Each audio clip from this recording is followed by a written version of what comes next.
tal? ¿Cómo le va? Le saludamos agradeciéndole que nos siga como cada semana en este espacio, la agenda del emprendedor de Astele.tv, el lugar donde usted conoce la opinión de los expertos.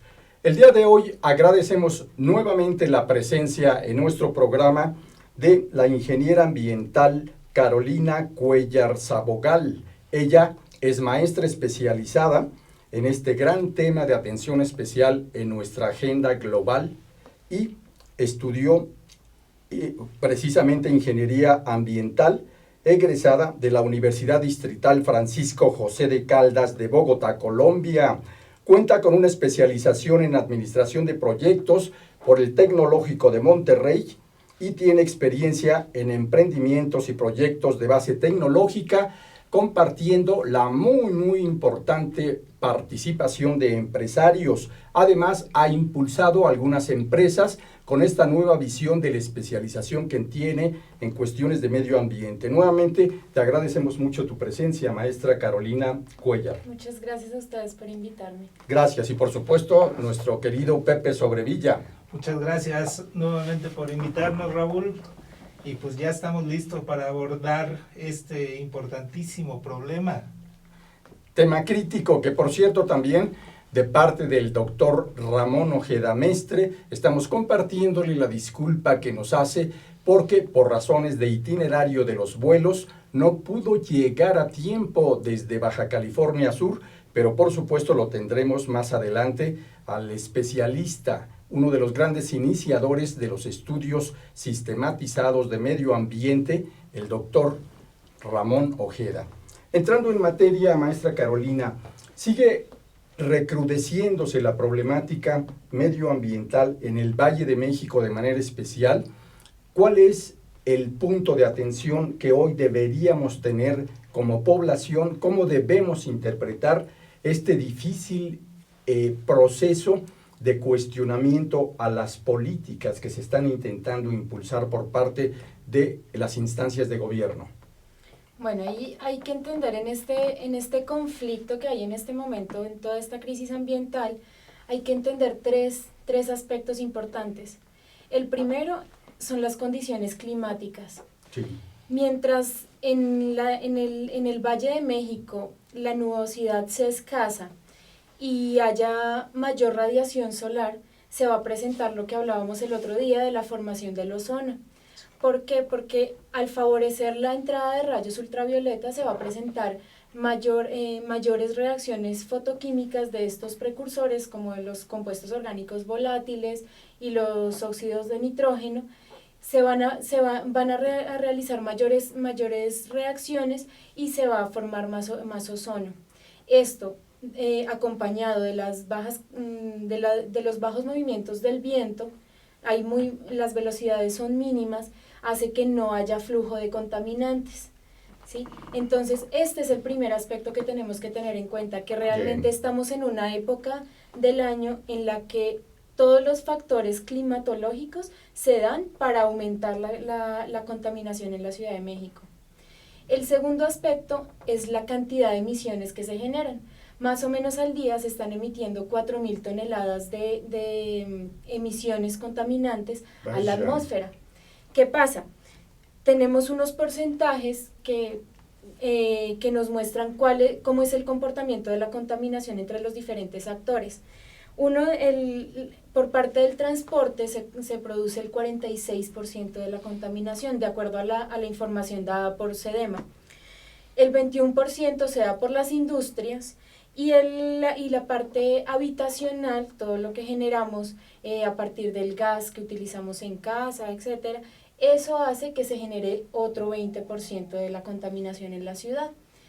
Hay un factor importante en esto y es que la contaminación del transporte es un punto clave. Cierto. ¿Sí? ¿Qué pasa?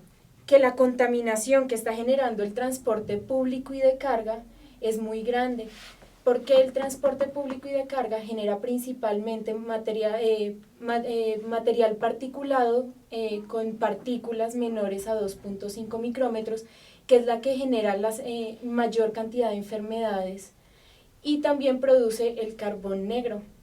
Entonces, ¿qué pasa?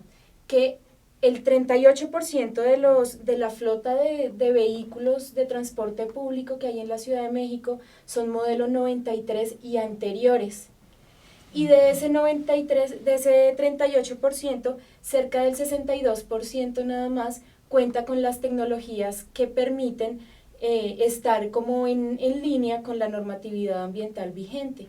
Entonces todavía se cuenta casi con un 40% de vehículos que que cuentan con tecnologías obsoletas y que pues están emitiendo una contaminación que no es normal, ¿no? Y eso hace que los niveles de contaminación se eleven. Qué retrato, qué panorama tan crítico, pero muy bien fundamentado con datos duros que nos compartes. Efectivamente, y eso nos lleva a pensar, maestra Carolina, que la decisión que se tomó de lanzar el Hoy No Circula a los vehículos como que no estuvo muy bien estudiada por una parte, y por otra parte no se previó también que se iba a incrementar el uso del transporte público, ¿cierto? Sí, es la cuestión acá es que se tiene que revisar, como lo hablábamos la ocasión anterior, que se tiene que revisar realmente quiénes son los generadores de las emisiones. Sí. ¿Sí? Porque un vehículo nuevo no contamina lo mismo que un taxi que circula 8, 12, hasta las 24 horas del día. Entonces, eso es lo que se tiene que verificar realmente, quién es el que está generando una contaminación para pues controlar un poco más esas emisiones que se están generando. Y hay otro factor que se tiene que tener en cuenta, sobre todo en esta problemática en la Ciudad de México, y es las medidas tomadas por el Estado. Lo que hablabas del Hoy No Circula. Sí. Realmente verificar si esas medidas que se están adaptando en este momento sí cumplen con las necesidades de la ciudad en cuanto a calidad ambiental. Se tiene que revisar completamente cuál es la actualización de normas, por ejemplo la NOM 044, que es la que habla de los límites permisibles de contaminación para los vehículos que utilizan diésel. Realmente hay que verificar cuál es el nivel de actualización que tienen esas normas para poder dar un control más claro y oportuno a las necesidades de la ciudad. De acuerdo a los datos de investigadores de la Universidad Nacional Autónoma de México, particularmente del Instituto de Investigaciones Sociales, durante el siglo XX mexicano es en 1900 cuando se inicia el llamado proceso de urbanización lenta de la capital del país, que se prolongará hasta el año de 1940. Durante esa etapa, México tenía una población eminentemente rural, fundamentalmente, mayoritariamente rural, pero a partir de 1940 empezará la segunda fase de urbanización, en este caso en su, diría, rasgo ya acelerado, que vendrá a generar el proceso de industrialización y la sustitución de importaciones. A la par, las migraciones de la población del interior de la República a 3 puntos de atención especial y atractivo para los flujos de migrantes se dan en la Ciudad de México por un lado, en Monterrey por otro y en Guadalajara en tercer lugar. Y esto vendrá a generar toda una serie de concentración poblacional, especialmente en el Valle de México, que generará con las décadas un verdadero problema de altísima dimensión que no hubo manera de prever. Sería a finales de la década de 1970 cuando en el Congreso Internacional de Sociología Urbana y Disciplinas Afines, en la Ciudad de México se planteó la necesidad de empezar a prever qué podría y tendría que hacerse cuando en el año 2000 empezaran los graves problemas de la concentración poblacional extrema y toda la problemática que esto deriva. Hoy nos está alcanzando el monstruo de la alteración ecológica de manera especialmente crítica. Maestra, te pregunto, ¿cuál es el rol clave que hoy, en medio de esta crisis ambiental que enfrenta sobre todo el Valle de México, el rol clave de los académicos, de los estudiosos como tú, que tienen los elementos, el conocimiento y la dedicación para rediseñar la agenda de atención especial? Bueno, pues el papel del académico y de los investigadores en esta problemática es muy grande. Desde hace más de 10 años, el doctor Mario Molina, por ejemplo, dio unas estrategias y unas medidas que se debían tomar urgentes para esa época y que realmente muchas fueron aplazadas por cuestiones políticas, por cuestiones económicas, que no permitieron generar esas estrategias. Entonces, si fueron tardes hace 10 años, entonces ahorita realmente muchas pueden estar hasta obsoletas en las medidas que se debían tomar. Él, por ejemplo, había dicho, hay que actualizar la flota de transportes. Sí. ¿Sí? Es claro, es obvio que vehículos tan antiguos pues generan un impacto más grande al ambiente. ¿Sí? Entonces, en vez de andar mitigando todos los impactos ambientales, deberíamos estar previniéndolos, que es lo que no estamos haciendo, que es lo que está ocurriendo en la ciudad. Cada vez que hay contingencia ambiental, entonces ya todo el mundo empieza a preocuparse por qué hacer, qué medidas tomar, y deberíamos ser más previsivos con el tema. ¿Sí? No dejar hasta que lleguemos a unas concentraciones de ozono, de PM10 o 2.5 muy altas, sino que deberíamos, antes de que llegue la época de concentración de contaminantes, deberíamos buscar las estrategias para reducirlo. Definitivo. De hecho, en 2012 reportaba la Organización Mundial de la Salud que había 7 millones de funciones en el mundo por contaminación. Qué impresionante, ¿no? Independientemente de esas muertes actualmente en México, yo supongo que se han de haber incrementado las enfermedades que derivan de una calidad del aire ya muy viciada, ¿no? Claro. En este momento realmente los problemas respiratorios agudos son una de las causas principales de llegada a un hospital por urgencias o por consulta externa. Los cuadros de infecciones respiratorias agudas, de asma, de bronquitis, pues se han ido incrementando, y esto es debido a la concentración de contaminantes. Eso a corto plazo, pero a largo plazo también tenemos que pensar todas las enfermedades que se están generando, que se están formando en nuestro organismo, como el cáncer de pulmón. Sí, es muy importante, por crítico, por supuesto, lamentablemente, lo que estás diciendo, maestra Carolina Cuéllar, porque el proceso salud-enfermedad ha venido a tomar rostros distintos, como también el impacto que han generado en los usos y costumbres de quienes vivimos en México, y particularmente en el Valle de la Capital, en el Valle de México, que lejos estamos de poder entender qué está pasando y sobre todo qué debemos hacer. Entérense quienes nos siguen desde diferentes latitudes del mundo, que por cierto mucho agradecemos la atención que nos brindan, el que ahora es un problema verdaderamente crítico, el que las personas han tenido que cambiar en las últimas semanas sus usos y costumbres en cuanto a horas de sueño, a el tiempo que disponen para el desplazamiento en automóvil, y ahora que lo tienen que hacer en diferentes formas del transporte público, y esto está generando sin duda también un choque de tipo cultural bastante crítico. Claro, porque, bueno, principalmente hay que ver todo el problema que ocasiona la falta de ordenamiento territorial.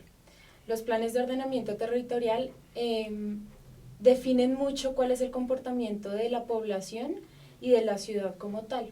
Si una persona tiene que trasladarse primero, pues como ocurre por ejemplo en el Estado de México, que muchas personas tienen que tomar un camión, un bus, para poder llegar a un punto donde pueda tomar el metro y del metro tomar metrobús.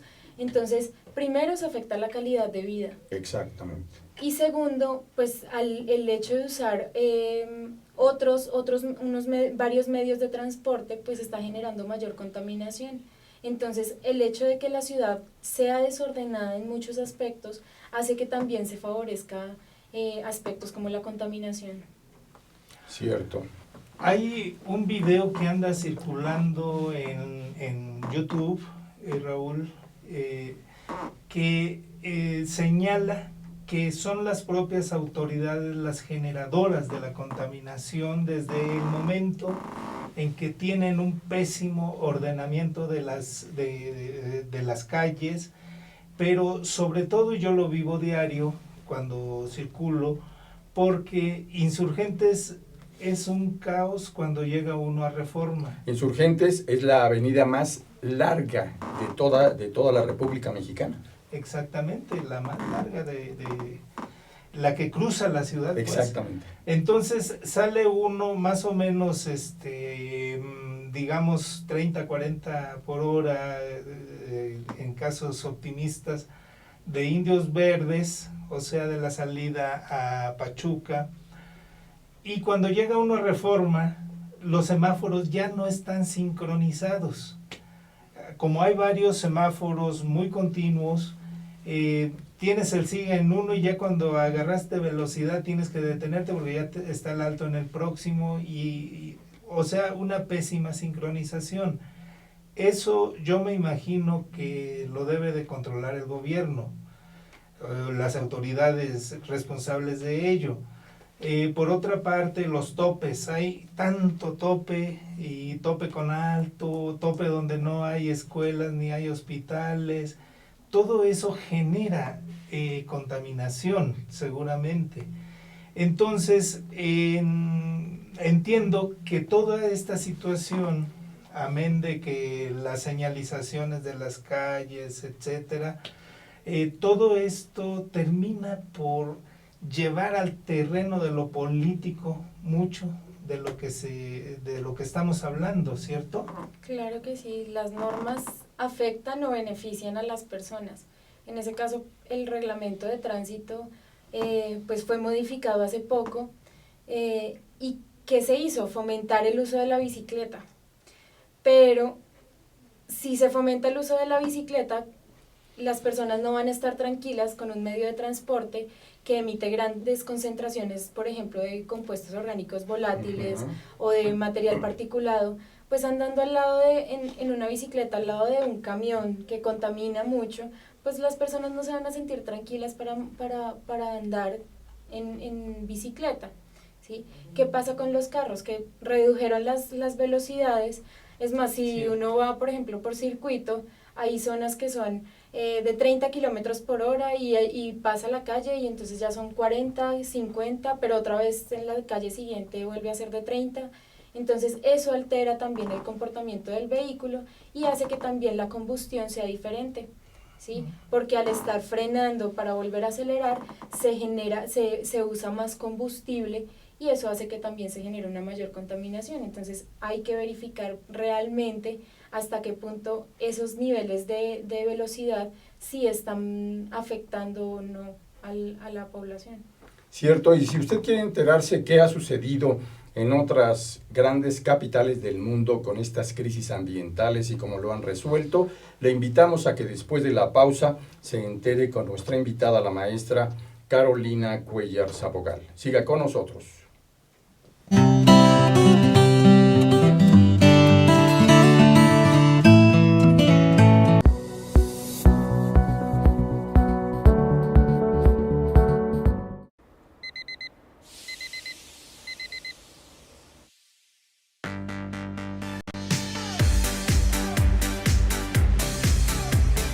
Cuando la vida te pone a sudar, hidrata la vida. Electrolit, científicamente hidratante.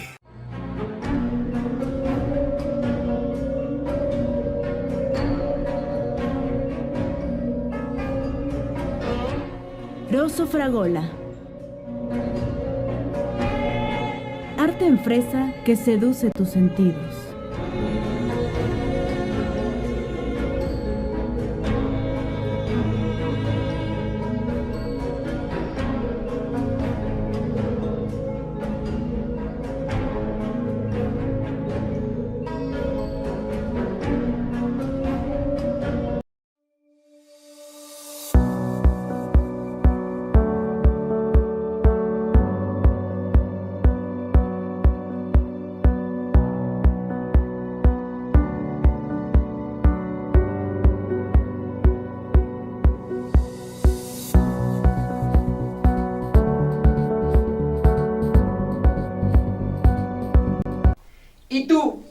¿Conoces Astele? Astele es una televisora por internet con diferentes contenidos empresariales, emprendedores, deportivo, sociales, juveniles, infantiles. Nosotros somos Astele.tv.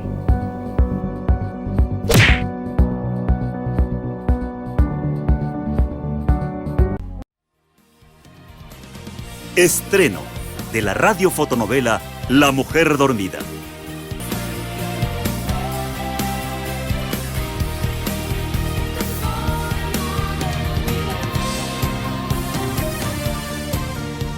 ¿Será posible que una mirada transforme tu vida?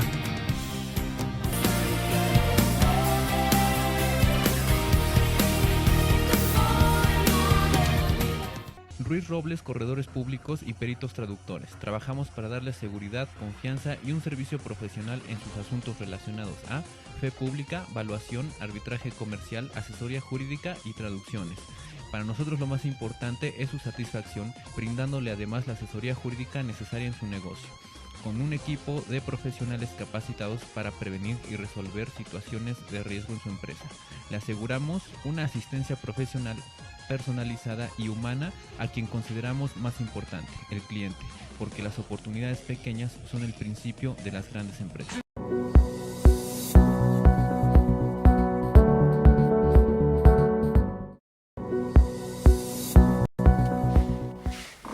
Gracias por continuar en este espacio donde se reflexiona con conocimiento y de qué manera estudio acumulado durante mucho tiempo por parte de la maestra Carolina Cuéllar sobre el grave problema medioambiental.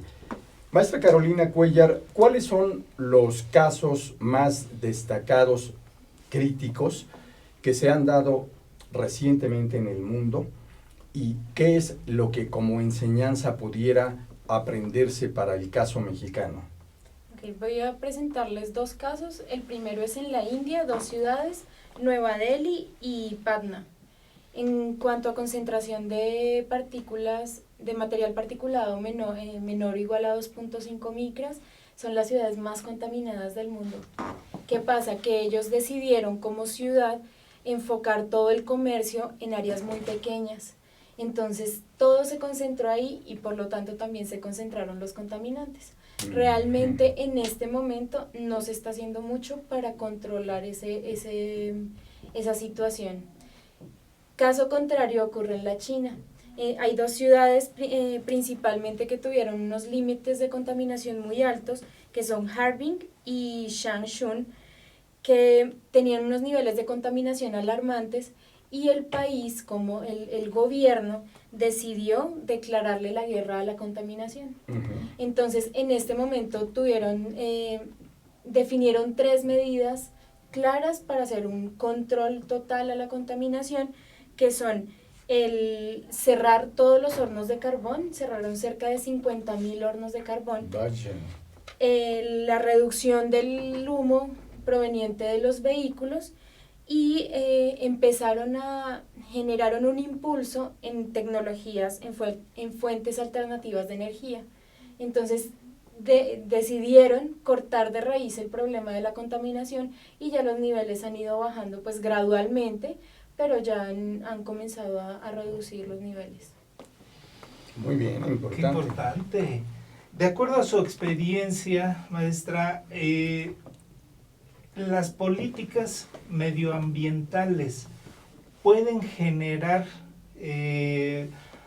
mecanismos de control social y mecanismos de corrupción y de un gran negocio que pueda existir atrás de las reglamentaciones medioambientales.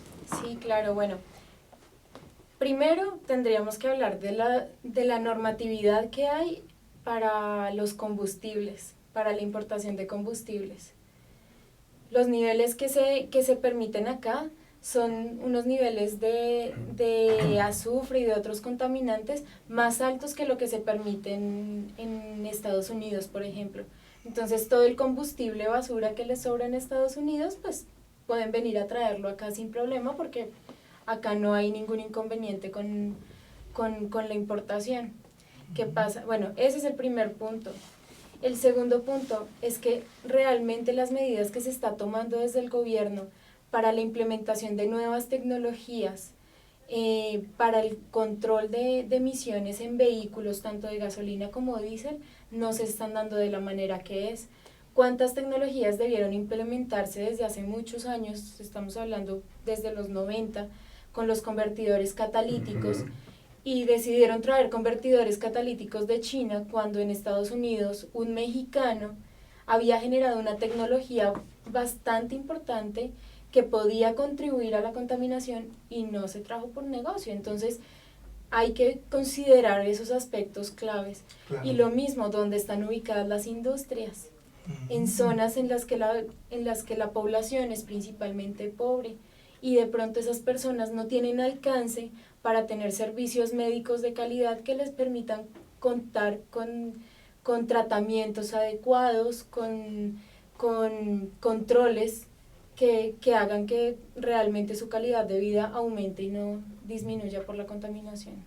Ahora en México empieza a hablarse de la necesidad de impulsar y trabajar en las llamadas energías limpias, pero son temas con nombres que no están familiarizados en el grueso de la población y que por lo tanto obligan a las instancias gubernamentales a desplegar estrategias de comunicación política que permitan entender este nuevo léxico que trae el grave problema y la crisis ambiental que enfrentamos. ¿Qué sería la energía limpia para que la entendieran todos? ¿Cómo se puede interpretar o describir, maestra? Bueno, hay dos energías limpias que se usan ahora y que son muy comunes, están como en boga. Estamos hablando de la energía solar y la energía eólica. En México ya hay una normatividad que dice que más o menos el 40% de la energía que se produce en el país de aquí a más o menos, hoy creo que son 10 o 20 años, sí, debe ser energías alternativas. Entonces, esas energías permiten que a través de la luz del sol se genere energía eléctrica, lo mismo a través de las corrientes de aire también se genera energía eléctrica y por lo tanto no se estén usando grandes cantidades de hidrocarburos o de derivados del petróleo y fósiles que generan una contaminación. Entonces se están empezando a establecer esos mecanismos. Ya en México hay una gran cantidad de plantas eólicas en el país, hacia la zona de Chiapas, de Oaxaca, tengo entendido que ya hay varias. Y es interesante ver en proporción el país la cantidad de áreas que permitirían pues la implementación de estas tecnologías, sobre todo de energía eólica. Hay muchos espacios y en zonas desérticas, sobre todo hacia el norte, la cantidad de áreas que también podrían destinarse para obtención de energía solar, para generar energía eléctrica. Hay que ver también pues los problemas de corrupción y también lo que se dice desde nuestros vecinos del norte, porque sí, ellos son los que realmente importan una buena cantidad exportan cantidad de energía eléctrica. Entonces hay que ver también cuáles son los mecanismos necesarios para poder tener energía propia a partir de fuentes alternativas.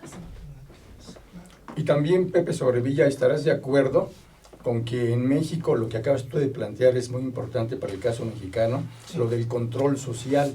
Porque recuerdo muy bien cómo en aquel Congreso Internacional de Sociología Urbana y Disciplinas Afines de 1979 se dio a conocer el llamado Plan Proyecto México Año 2000 y uno de los puntos centrales era justamente cambiar la Constitución mexicana para que se permitiera detener los flujos libres de todos los ciudadanos por el territorio mexicano y se planteaba, entre otras cosas, la posibilidad de que se construyeran centros urbanos integrales alrededor de la capital del país y que estos fungieran o sirvieran como puntos en donde encontraran los migrantes trabajo, servicios, vivienda, educación y la posibilidad de posicionarse o radicar ahí para evitar la explosión demográfica de la capital.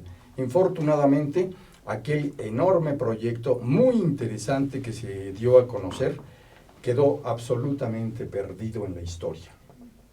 ¿Hay algún caso que nos permitiera en Colombia, tu país natal, aunque ahora afortunadamente vives en México y trabajas también para México, que nos ilustrara un caso que se ha hecho algo importantísimo en cuanto al transporte o al control social, Carolina?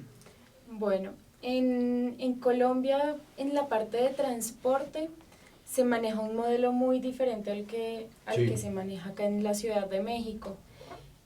Bueno, así como acá en la Ciudad de México, también existe el Transmilenio, que es el equivalente al Metrobús. Eso es. El medio de transporte como tal en este momento ha tenido varias modificaciones y se ha integrado con un sistema de transporte que ha permitido que llegue a zonas más vulnerables dentro de la ciudad, pues comprendiendo que Bogotá tiene más o menos 8 millones de habitantes en comparación con los 20 y pico de millones que tiene la Ciudad de México. Pero sí hay zonas que están en pendientes muy altas, que son zonas montañosas, y que muchas veces las personas en esas zonas tienen un rezago social y de desarrollo muy grande. Cierto. Entonces se están buscando estrategias para modificar todo el sistema de transporte, para establecer la línea del metro, que llevan muchos años intentando hacerla, y que hasta ahora realmente no se ha logrado nada. Hay muchos estudios y pocos avances, y se están empezando como a desligar un poco los intermediarios en los sistemas de transporte, que eso hacía que dentro de los conductores se generara una competencia. Entonces el servicio que se presta es pésimo, que las calles no están preparadas para esos pesos tan grandes de los buses. Entonces se forman muchos huecos en las calles, alteran pues también la contaminación, porque pues son vehículos que muchas veces no cuentan con la normatividad. Pero en Colombia es interesante ver, y sobre todo en Bogotá, ver cómo se hace un control continuo a los vehículos de transporte público. En la parte ambiental, la Secretaría Distrital de Ambiente hace un control a esos vehículos. Entonces le permite a la ciudad realmente verificar que sí se está avanzando en el tema ambiental. En Bogotá no se ven los niveles de contaminación como los que se ven acá. Durísimo. Importante, y además las paradojas de la vida. Aquí se implementa un sistema de Metrobús Transmilenio en tu país que en algunos países ya ha sido rechazado inclusive también por contaminante. Y por ejemplo se implementa el sistema de fotomultas, que también ha sido rechazado en varios países porque han generado nichos de corrupción brutales, y sin embargo son parte del día a día de nuestra ciudad. ¿Qué nos podrías platicar de esas tecnologías como el Metrobús, que ha sido tan cuestionado por sus niveles de contaminación también, y su poca eficiencia en horas pico? Bueno, el Metrobús como tal es un sistema que está bien como un sistema de transporte secundario, que es lo que pasa acá. Sí, en Bogotá la realidad es que cuando vas a tomar el Metrobús, el equivalente al Metrobús, sí, todavía hay filas saliendo de la estación para poder entrar. Entonces es un sistema que ya realmente sobrepasó su capacidad y que no está prestando un servicio adecuado. Claro. ¿Sí? Además de eso, pues el combustible que utiliza es diésel. Entonces son vehículos que igual están generando principalmente carbón negro y materiales particulados, que están generando un efecto nocivo sobre el medio ambiente. Entonces hay que tener mucho cuidado con este sistema. No digo que sea del todo malo, pero sí hay que tener un control bien fuerte sobre este sistema. Hay que ver si en los puntos de estacionamiento o en los talleres de estos vehículos, sí se está haciendo un control, una medición de las emisiones que están generando, porque muchos, y lo vemos en las calles de acá y de Bogotá, que dejan hollín pegado en la calle. Entonces hay que verificar realmente si están cumpliendo con la normatividad vigente. Y en el caso de las, adelante. En el caso de las fotomultas, ¿existe ese sistema en tu país? Sí, ya desde hace, tal vez unos 3 años, yo creo, se implementó, y también ha tenido muchas críticas, eso sí, pero pues ahí sí, como dice uno que no le toca asumir eso, y sí, se vuelve más estricto el asunto. Pero además, a final de cuentas, es pretender responsabilizar al ciudadano que tiene que pagar la multa, como si el origen del grave problema fuera de la población. Y por supuesto, desde el ángulo político partidario, en el caso mexicano, existe el llamado Partido Verde Ecologista Mexicano, que por cierto en los últimos años ya ni siquiera le dicen más que Partido Verde, perdió lo ecologista y lo mexicano. Fundado por la familia González Torres hace varios años, este partido se ha convertido en el que ondeaba la bandera de reivindicaciones ambientales en sus inicios, y después se dedicó, como ha sido severamente criticado, a los grandes negocios de la política, sobre todo en épocas y coyunturas electorales. Es muy lamentable, pero esto necesariamente también permite que la población alcance mejores niveles de madurez política participativa, porque, aunque hoy no lo digan en las campañas, la bandera de reivindicaciones de a de veras en asuntos ecológicos es una cuestión no nada más para ganar votos y cargos de elección, sino es un asunto vital para la propia humanidad. Vamos a invitarle a que después de la pausa continúe escuchando a la experta, la maestra Carolina Cuellar. Siga con nosotros.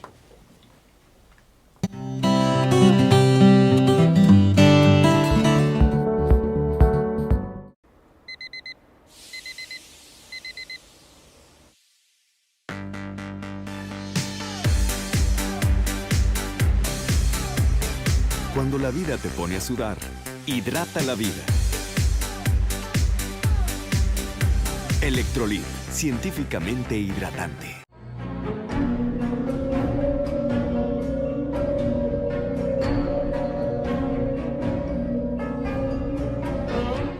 Rosso Fragola. Arte en fresa que seduce tus sentidos.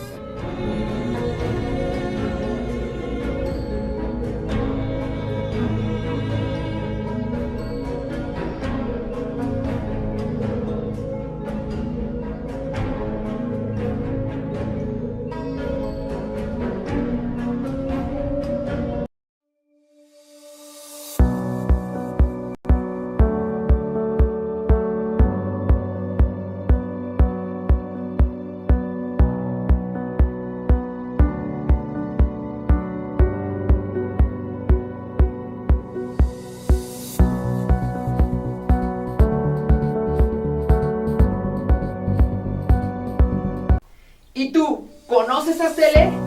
Astele es una televisora por internet con diferentes contenidos empresariales, emprendedores, deportivo, sociales, juveniles, infantiles. Nosotros somos Astele.tv.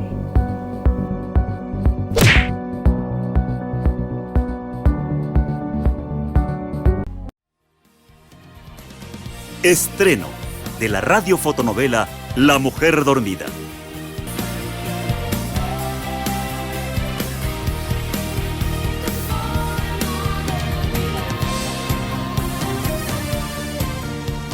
¿Será posible que una mirada transforme tu vida?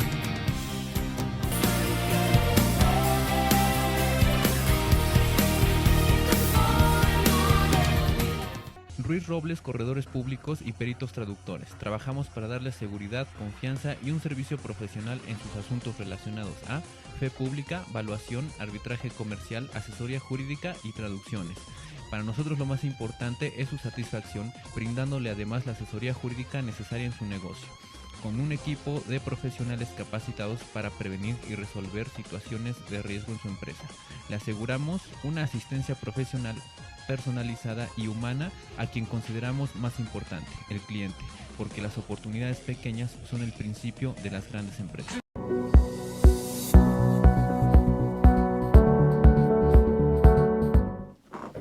Gracias por continuar en la agenda del emprendedor y pues continuamos con esta charla tan amena y tan productiva con la doctora Cuellar. Doctora, ¿qué debe hacerse para empezar a construir una nueva cultura en defensa del medio ambiente en nuestro país?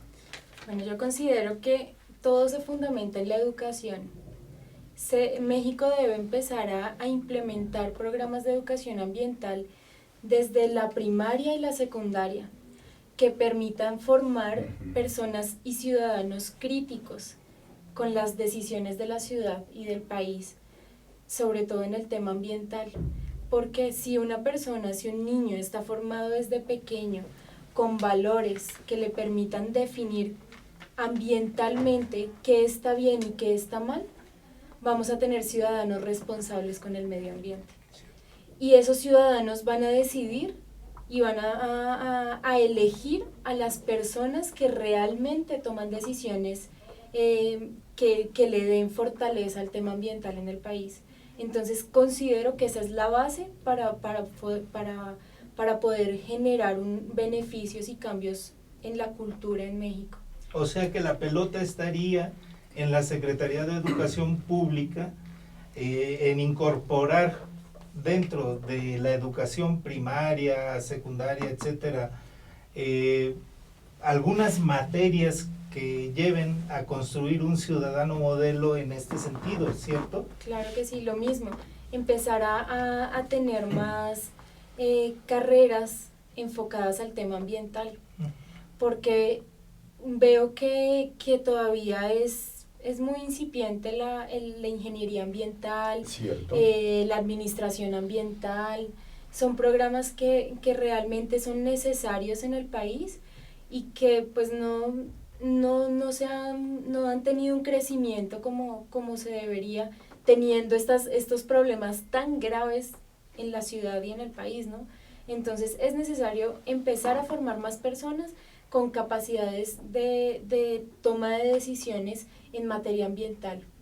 Y en el rediseño de esta agenda tan necesaria y urgente, ¿cuál debería ser el rol que jueguen los empresarios, los emprendedores?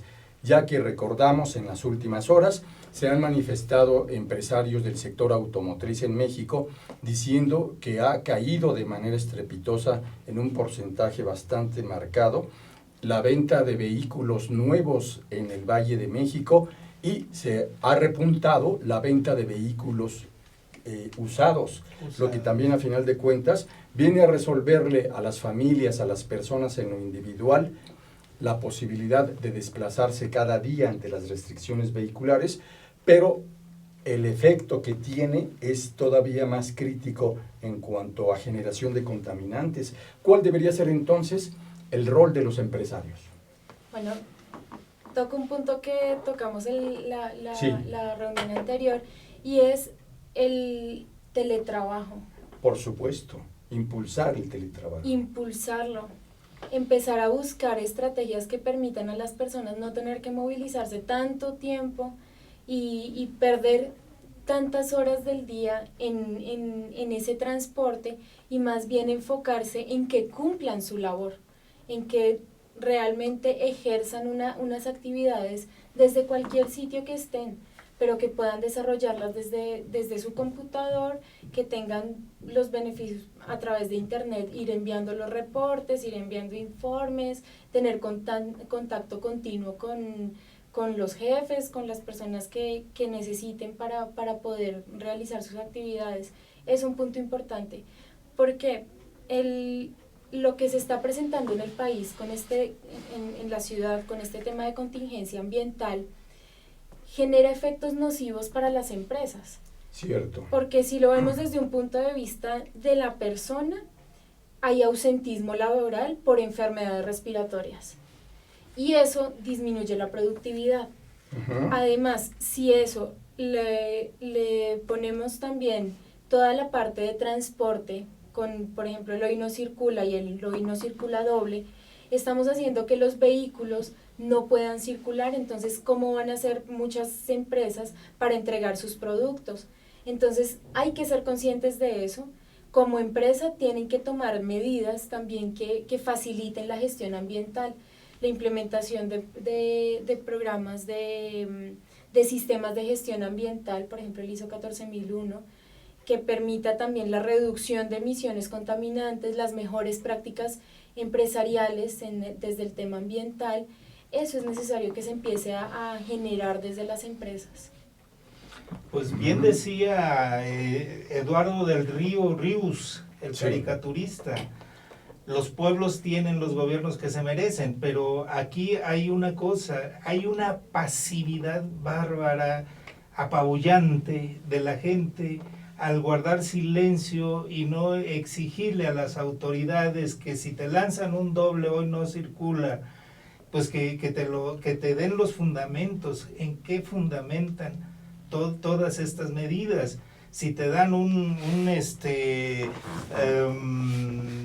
multas, telemultas, que te fundamenten, pero la gente no protesta, no dice nada. En ese terreno, gran parte de los tweets están callados, los posts en Facebook están callados, no se meten en ese problema. Las preocupaciones de la gente son otras. Tal pareciera que solo los que venimos a dar el rostro en un programa de televisión es a los que nos interesa, porque ni los políticos siquiera han tomado conciencia de que pues para ganar votos tienen que establecer políticas serias y firmes, como esta que platicamos, de generar una cultura del medio ambiente desde niños. En su país, ¿cómo ha sido esta cultura medioambiental, maestra? Bueno, en Colombia sí se tiene establecido un programa de educación ambiental desde pequeños. Los niños tienen procesos de separación en la fuente de residuos sólidos, tienen granjas ahora en los colegios, tienen actividades de educación ambiental, tienen semanas ambientales. Se están desarrollando ferias este año en Corferias, que es el centro más grande de eventos. Se da la Feria Internacional de Medio Ambiente, que son ferias muy grandes y que muestran empresas que están comprometidas con el medio ambiente.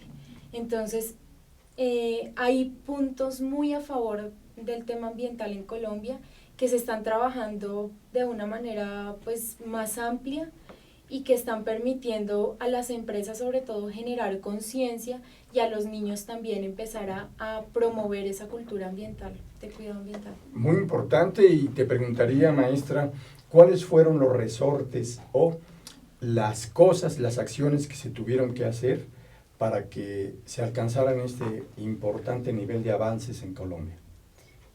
Bueno, yo creo que en Colombia, al ser un país que está en el trópico, al tener selva, hay un mayor compromiso ambiental. Bien. ¿Sí? Al tener el Amazonas, que es el pulmón del planeta, pues hay muchas personas que realmente están comprometidas con todo el tema ambiental, y ese es un punto a favor que se tiene.